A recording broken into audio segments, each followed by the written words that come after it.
तर मंडळी, सगळ्यात पहिली महत्त्वाची आणि अगदी ओळखीची भावना म्हणजे राग, संताप. आपल्या सगळ्यांनाच राग अगदी पटकन येतो.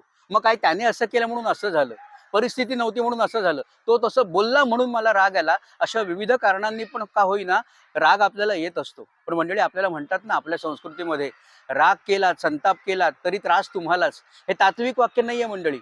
कुठल्याही कारणाने आपण रागावलो ना, तर तो राग आपल्या मनात साचून राहतो आणि मनातला राग हा शरीराच्या विविध भागांमध्ये पसरतो. सगळ्यात पहिल्यांदा राग जातो डोक्यामध्ये. डोक्यात तो धुमसत राहतो, डोकेदुखी वगैरे सुरू होते इथून.